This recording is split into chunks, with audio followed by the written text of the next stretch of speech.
Property Pairings, episode 42. So Julia's at home right now. My daughter's watching Frozen 2 and she's dressed up as a dragon. But I was like, are you too good to pick up balls?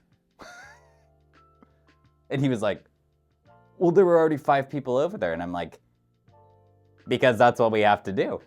Welcome back to episode 42 of Property Pairings. I'm Eric Kinsler. That's Mike Pavone. who's also 42, so he thinks it's his episode. It's my golden episode. Golden episode. All right, gold. Thank you. How was your week? What did I do this week? This is a busy week. I'm trying to remember now. I know. I feel like I'm getting a little bit into the fog from like working every day. Well, I mean, there's some notable things. Like you're closing on your place, right? Mhm. The one that you got. Mhm. We got a condo under contract. Don't you have a second closing too? Yeah, yes, you have 2 actually. 2 closings today. I can talk about Blair being sick, but not really being sick. Yeah. But it was a busy week, it was a productive week, but it was kind of one of those weeks where it was a lot of things going on, but nothing, like, at least for me. I know you had some other things going on, but like a lot of little things going on. So there's kind of just a general kind of chaos in the background, and so you're just kind of moving from one thing to the next. That was my whole week, Yeah, as far as work is really related. yeah, there's a lot of work going on this week. My dad's in town this week, so that's been really fun. He's been hanging out at the house, taking care of stuff. On the social side, though, we've been playing Halo Reach. We finished just it, started Halo Reach. and we crushed through 3 levels. We're getting pretty good. We finished Halo 3 last night. No, the 2 nights ago. I was going to say, last episode we were on Halo 3, so you guys have been putting in some work. Yeah, we finished Halo 3, and we crushed through 3 levels of Reach last night. Yeah, that was good. I like Reach a lot. It's fun. We'll have to go back to that one episode because Reach is pretty good. I do get why people are like Infinite is terrible compared, because it's open world, and so I get the differential. Yeah. It's just a departure. What else? Our big thing in our household today or yesterday was actually with the whole Blair thing. My wife gets a call from the school. She's already on her way to go pick her up. Blair's pulling 102-degree temperature at school, which, like, that's pretty high, right? Mm-hmm. Julia goes and gets Blair, and I'm like, okay, like, let's get Frozen 2 on because that's going to make her happy. Let's get her comfortable. The boys, stop being annoying, go outside. Let's get her situated and set up, right? Because especially when you're 2 and you don't feel good, like, it's rough. She comes in, smiles, happy, everything's good. Julia's like, I think she's fine. So she temperature checks her then, 98.4. Checks her again in an hour, 98.6, whatever. Keeps checking her through the evening, never pulls a temperature again. But the kicker is that you cannot bring your kid back to school until 24 hours after you read normal. What's normal? But 98.6. Mm-hmm. So then we call him today. We think there might have been a problem with we think there might be a problem with the thermometer. They're like, we were having to send half the school home today. It's like, cool. Yeah. Cool. So, Yeah. Is everything with your car okay? And they're like, yeah, why? And it's like, because you need to come pick up my daughter. She's at my house. and bring him back to school. And bring her back to school. That was our day today. That was our day today. It was like, yeah, actually, we think there might be a problem with the thermometer. That's awesome. So Julia's at home right now. My daughter's watching Frozen 2, and she's dressed up as a dragon. She was probably loving it yesterday. She was like, yeah, maybe I am sick. And She because said- you know when kids are sick, your parents are like extra. She was cute about it, though. She's like, I stay home today. The boys, she calls her brothers, the boys go to school. That's right, Blair. I stay home because I have a favor. Yeah, yeah. Yes, Blair, you have a fever. So she's all about it. That's funny. I'm trying to think. We did a lot of listing prep. I had an inspection this week. That went well. Oh, I was supposed to have my the 40 under 40 party was yesterday, Oh, fun. but I might have picked up this buyer who was looking at this a little over $2 million property, and they wanted to go see it at sunset. And I was like, not going to that party. Sorry, that's a no from me, Bob. Thank you. And it's decisions like that that got you in the 40. Exactly. I figured if anyone's going to understand, it's 425 Business Magazine. So I did not make the party yesterday. Watch them have like a Facebook post or Instagram post, or there's 39 of us here. We've been I've been canceled. Yeah, you're in the bottom, like grayed out. I'm like, that's fine. I'm gonna make some money. Yeah. Well, yeah, we did do a lot of prep work. So like, I was at a house, one of our upcoming listing yesterday, fixing a door. So I fixed the door, but in fixing the door, it's now rubbing on a different part of the door. So I have to pop back over there real quick today and fix the top of the door now. Because it's kind of off-putting when you can't close the door. Yeah. Just a tad. We have some new lighting that needs to go in. We're listing that next week. So by the time this airs, it's in Mike's neighborhood, the second Kirkland property that we've had so far this year, which is nice. It's always nicer when you're like closer to home. So Kirkland, Ames Lake. Absolutely. I interviewed for Ames Lake home. I think it went really well. Yeah, he said he was interviewing other people, but he said it was like if I click with that person or not. And I was there for a little over an hour and a half, and I think it went really well. Yeah, define click. Yeah. But sometimes you're like, yeah, we're locked and nothing happens. And other times you're like, whatever. Yeah. And they're like, oh, we loved you so much. Okay, cool. Yeah, Let's do you're this. like, perfect. Yeah, me too. It was funny because I've always kind of been taught if someone offers you something, you say yes. Like, would you like something to drink? Oh, that'd be great. So he was like, do you want a coffee or an espresso? And I hadn't eaten all day. And you're already your nerves are my nerves are a little higher when I'm going to a listing appointment. And I hadn't eaten. And so I was like, okay, so now I'm drinking this espresso and I can hear myself.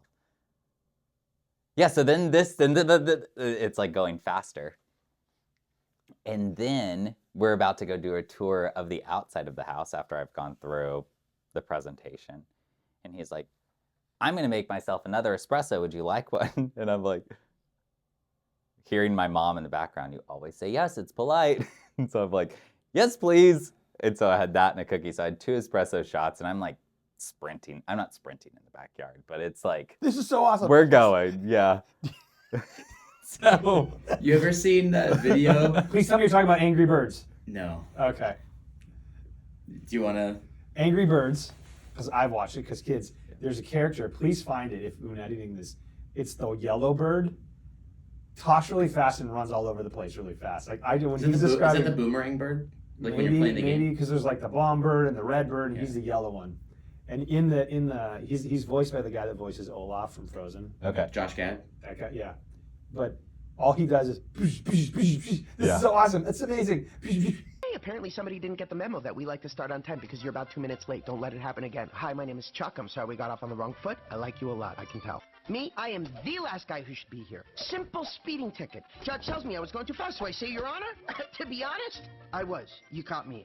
I'm not angry, I'm honest. So, shouldn't I be in honesty management class? Because we gotta manage my honesty. You should do that. Yeah, it was, I could feel myself talking faster, for sure. It wasn't a day where I had time to eat. I don't really You don't eat lunch. anyways. Yeah.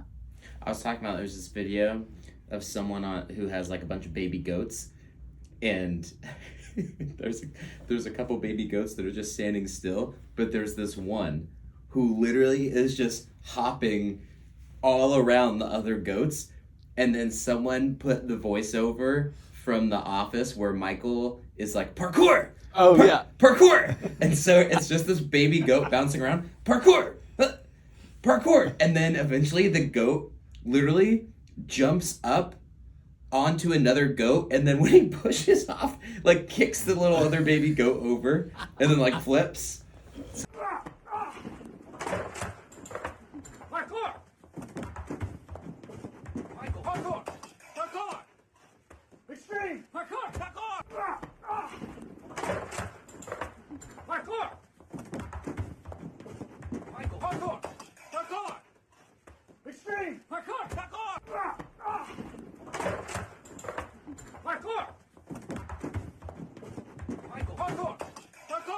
hilarious. That's awesome. Well, good. Yeah, tell him how to do his job. We love when people do that. I'll do both. I like when people can do math. I am really good at math. That was just a brain. Then yeah, so I went and did volunteering at the kids' school on, and it's a Wednesday thing. So I got to do math this time, which was a lot of fun. I got to test some of the kids, like some of them very, very good at it, and they're just like boom, boom, boom, go through all 15 problems. It's like, I didn't even catch your name, you were so fast. Mm-hmm. Other kids, like you kind of work through it.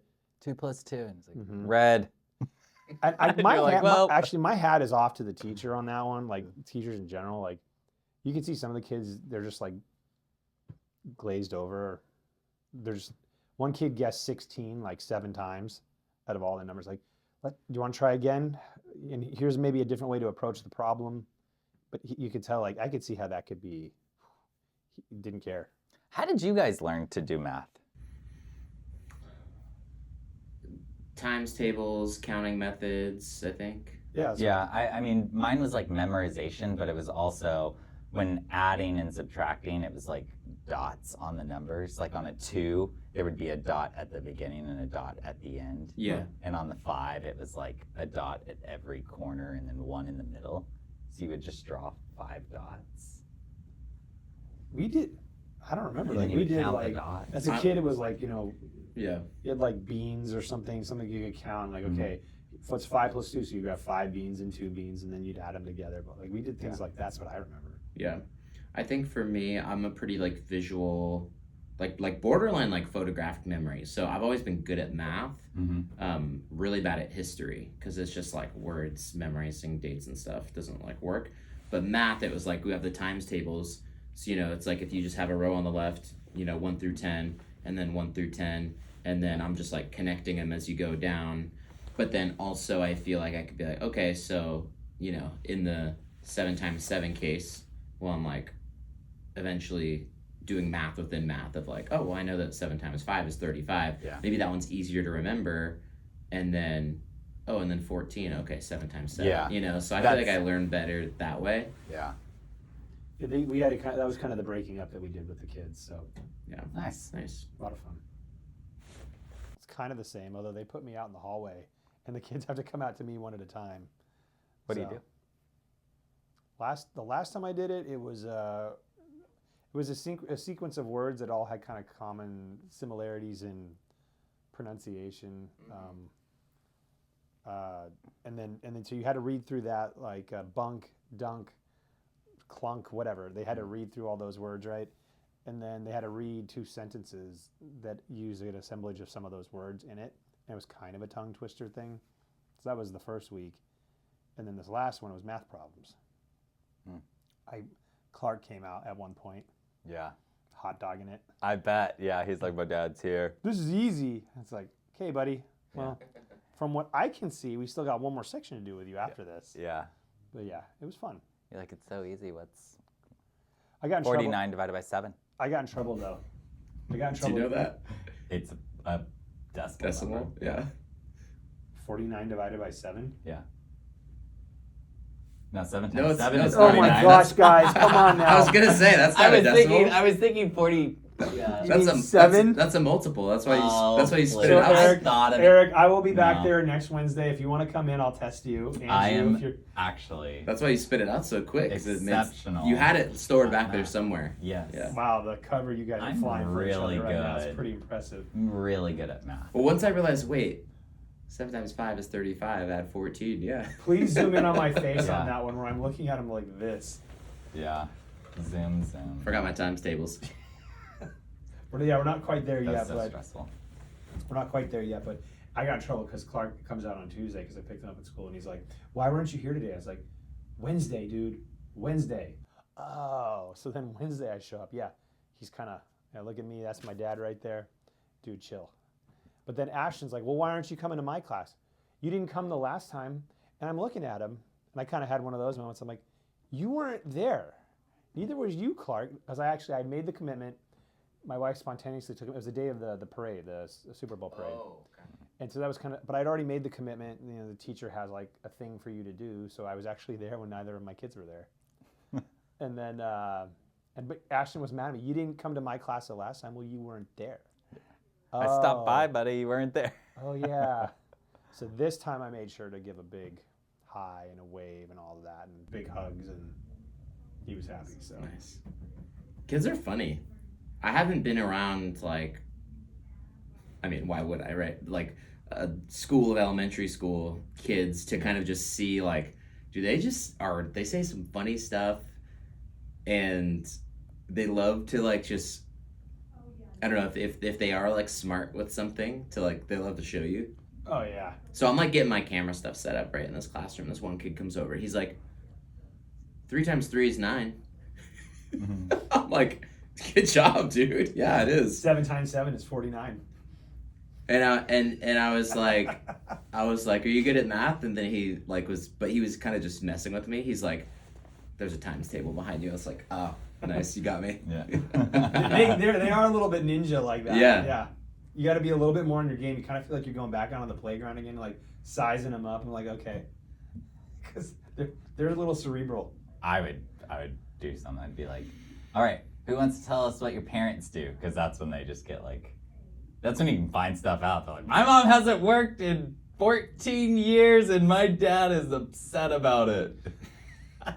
Because they're still just at that honesty phase where they don't know, like, the filter. Yeah. And so you could just, you're like, oh, right, well, anyone else? I should just start doing some intel gathering. Who here's parents want to buy and sell a home? Yeah.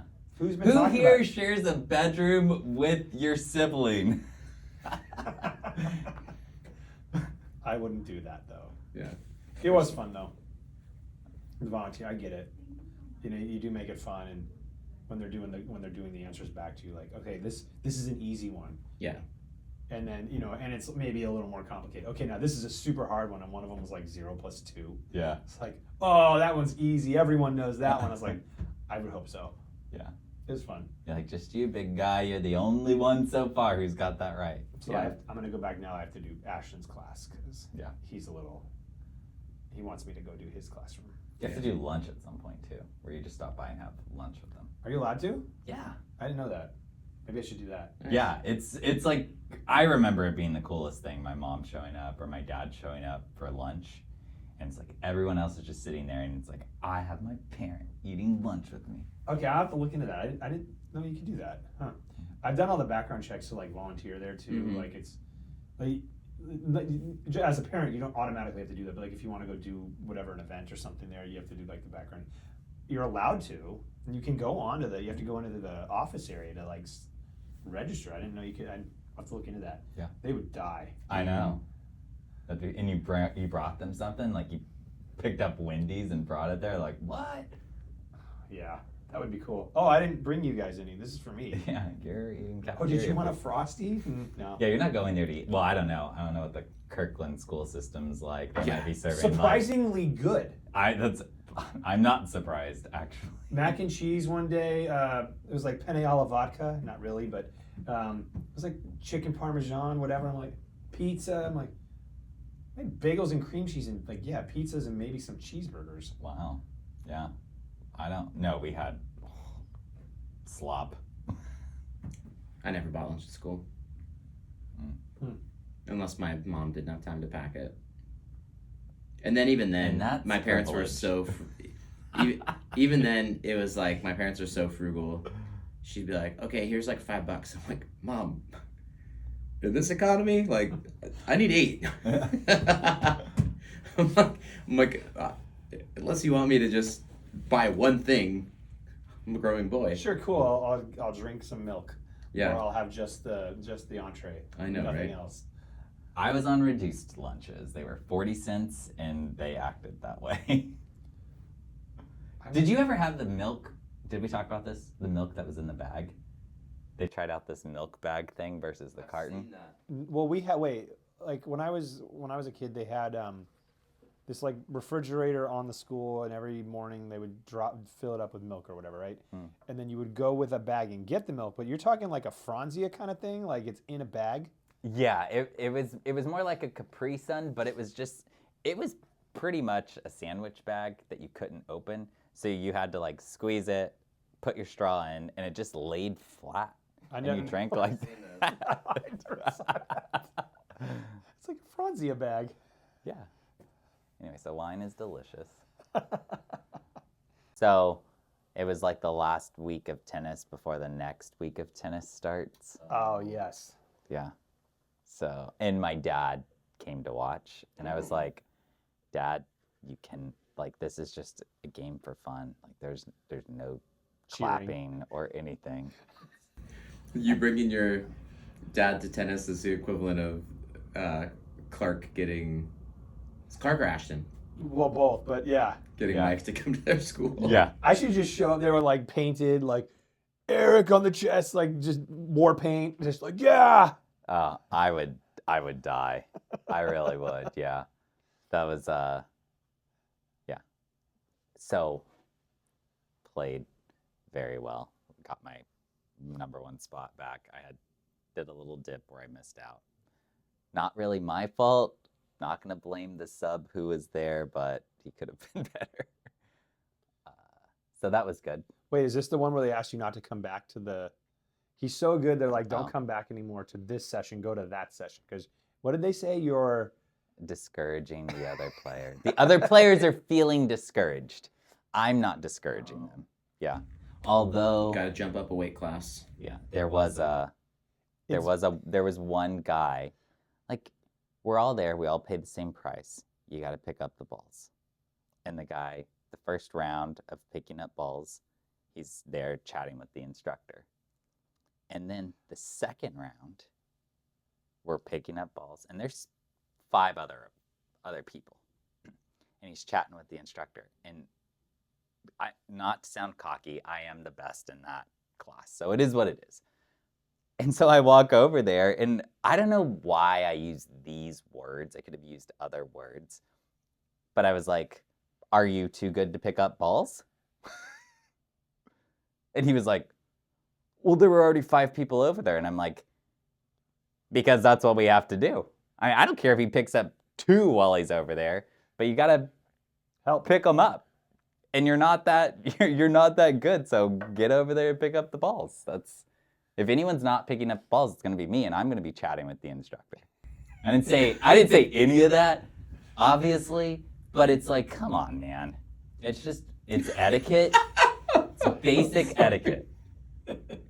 That's so funny to me. So, yeah. you put But a then hand the in- next week, the instructor, who I also take private lessons from, he's like, hey, you're going to have to come to the Thursday class because the other players are feeling discouraged. You know the whole episode of the movie, was it Billy Madison, where he has to go back through school and he's playing on a dodgeball on the. Yeah. Like, that would be him in that class. Oh, yeah, but I'm not, I don't think that I'm hitting very hard. I'm just trying to, like, do accuracy. I'm getting really good again. It's a lot of fun. My backhand is... Yeah, but it's like when I played pickleball with you guys. It's like I'm terrible, but when you guys who either play it or have an analogous sport that you play, like you're accustomed to it. It kind of, you just know where to be, kind of read the ball. Like I'm sitting there watching it go past me. Like I could get how they'd be like, it's really fun not being able to hit something, or it's just blown by me all the time. Yeah. That's good. Glad you shared that. Yeah, I love being back into tennis. It's been a lot of fun. Did you get your racket restrung? Yeah, broke my strings again. Like a behind the scenes look at various client transactions or escrow, basically things that happen that most of the world wouldn't see. Yeah, to I give thought them it'd be fun to- give them a little window into we attempt to curate as much as possible the experience that a client has, right? Right. And there are times where there are things that are happening outside of their control, but we still have to be the ones that kind of come up with the solution. Sure. So we thought it would be fun to maybe talk about 1 or 2 stories here where it gives you kind of a peek into what we deal with, and it's not always, drinking scotch happy hours, whatever most people think we do. So we had a couple stories for that, and we thought it'd be cool to include those. What's your story? So my story, it's like one of my first transactions that I'm doing, and it's multiple offer season, right? Like you got to go in there, you got to write a strong offer, you got to waive everything, etc. So we're buying this house, and there's things called exclusions. So the seller wants to keep those items, and you need to state that up front if they're attached to the land. So in this particular case, it was a rose bush that she wanted to keep. It was a Mother's Day gift from her son, blah, blah, blah. Okay, wrote that in the contract. That's excluded.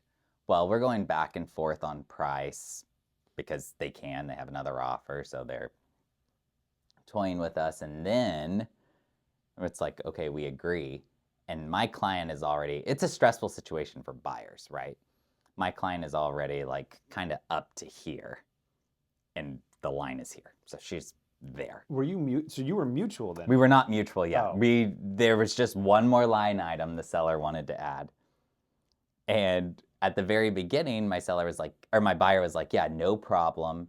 I will, like, she can have the rose bush. I just love the Japanese maples. Those are my favorite things. And I'm like, okay, perfect.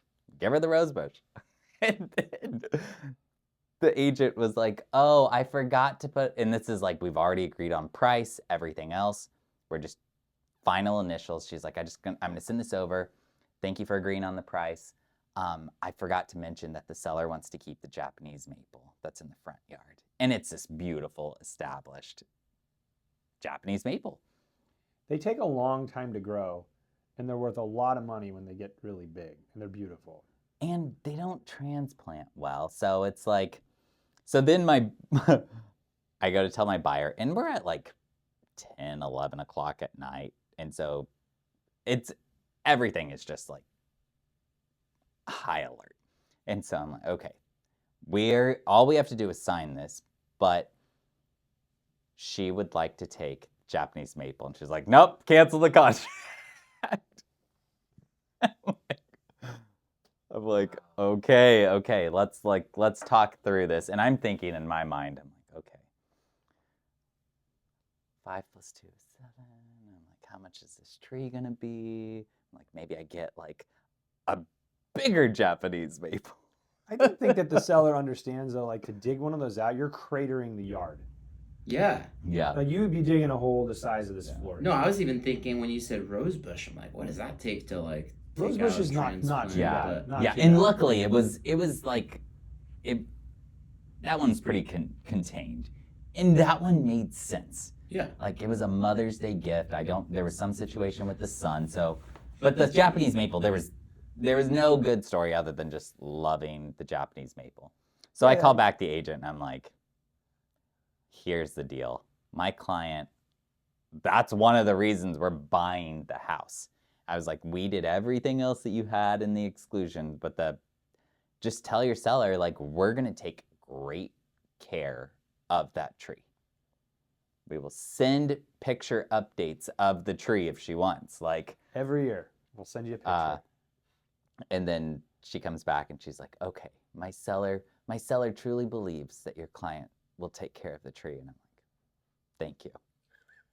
But it was just like, all of it was going to get bulldozed over, let's say, max a $3,000 tree, which is a lot of money. Yeah. But it's also just like the things that get people going are insane. Yeah. Who knew the house of cards would collapse because you pull the maple tree one out? Yeah. But we got the maple tree. Just telling everyone, excellent negotiator. That made me think of another one, not the one I was gonna do. Oh yeah. Yeah. Oh yeah. Do a fun one. Well, I got two, a very brief one and the one I was thinking about, because the one I was thinking about kind of illustrates how we have to get kind of dynamic with how we deal with issues. The one that I popped into my mind was, I had a client bought a home. There was some artwork out in the front yard of this like conceptualized version of someone like leaping over something or like a ballet move or something. Okay. And the seller loved it.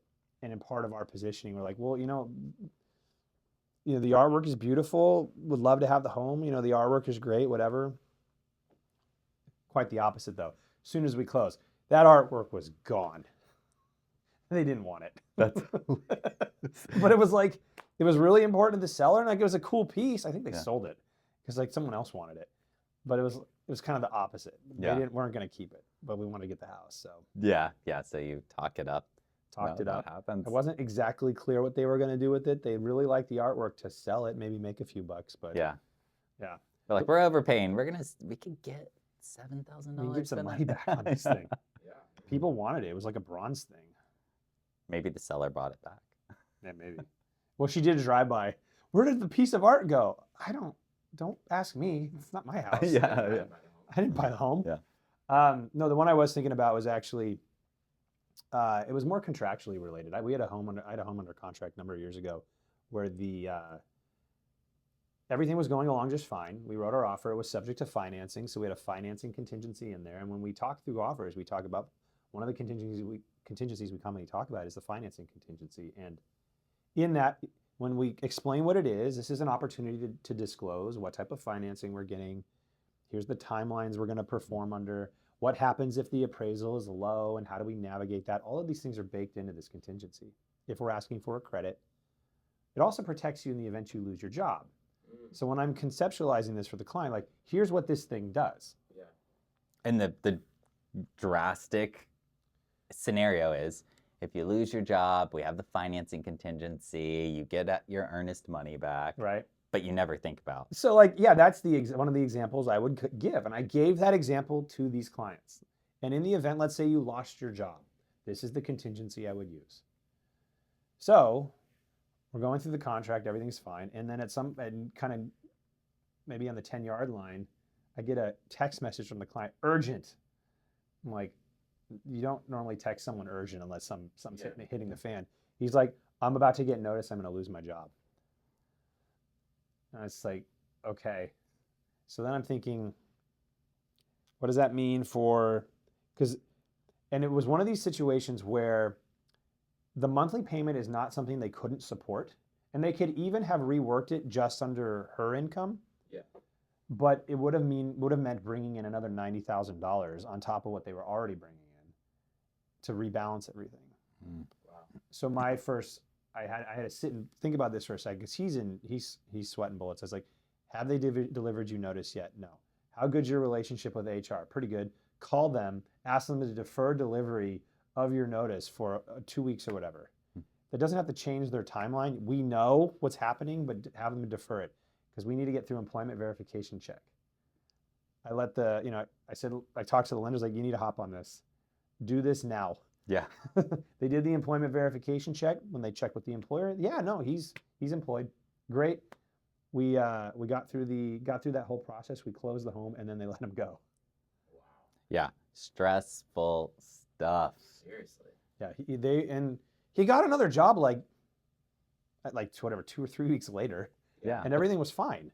But it was all because they're like, hey, what you do is all in Europe. We have a whole team in Europe.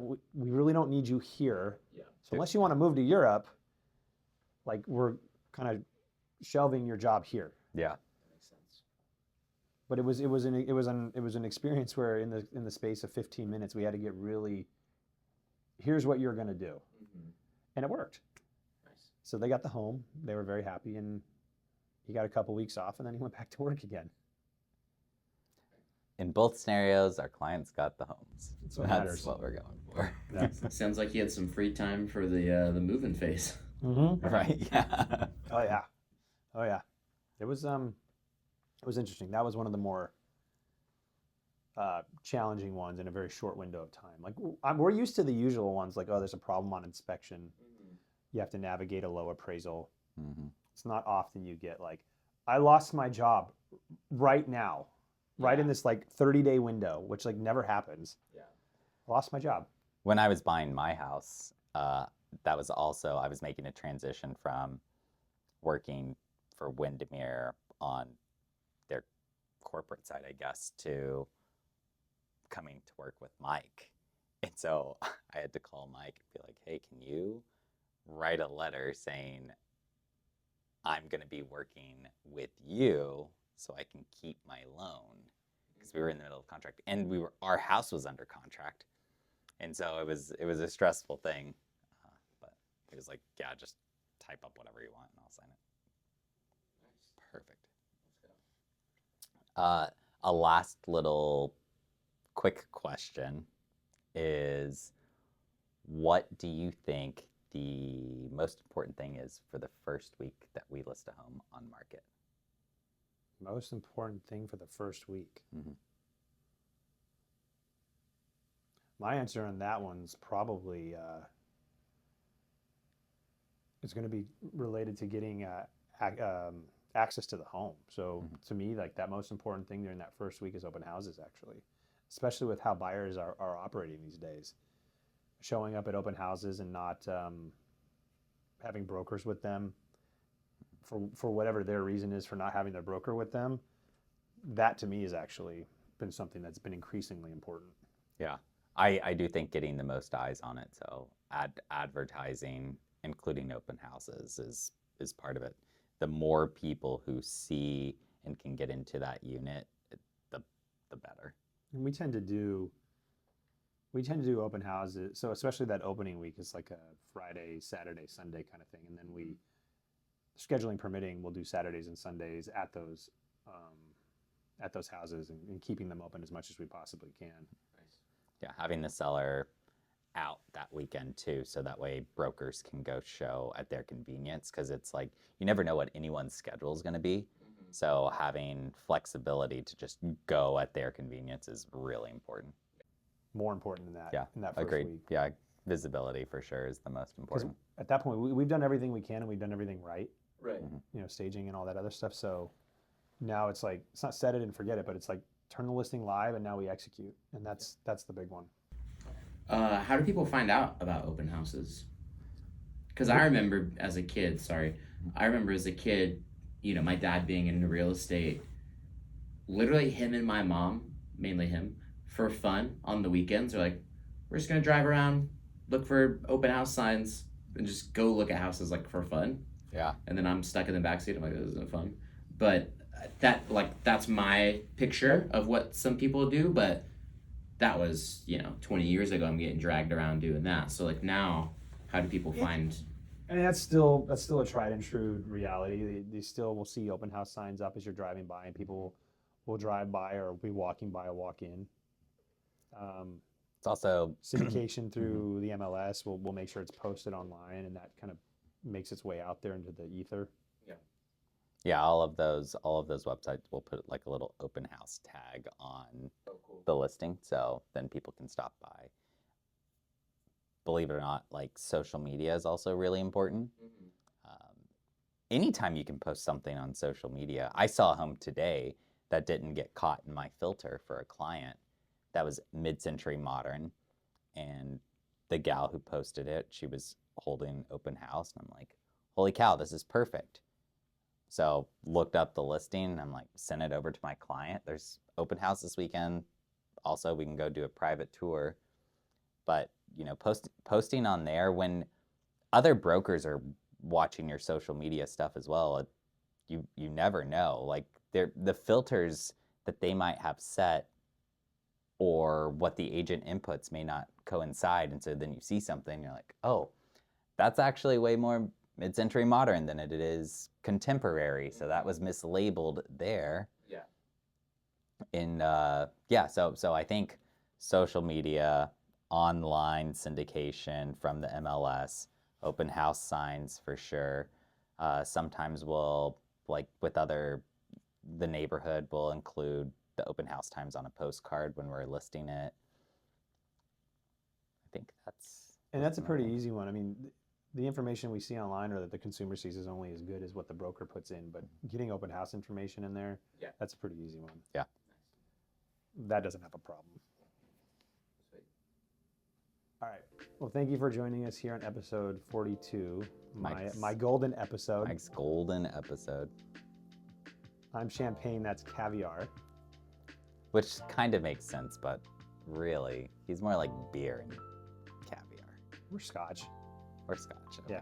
Expensive scotch and caviar. Thanks for joining us. We'll remember to click like and subscribe. We'll see you next time. Cheers. We'll take it. I was going to do salt and pepper. Did he do that already? I think I did that one. Probably. But I thought you did. Maybe you didn't do. It have feels a- like one that's Pretty easy. been done. I know. He was reading through a list, and I'm like, is it because I've heard them because you're reading through them before, Right. or have we done them?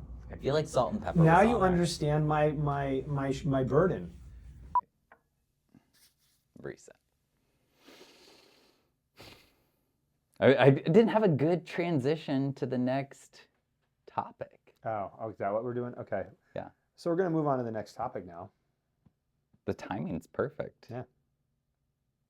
Do you want to transition it? Are we talking about the client stories? Yeah. So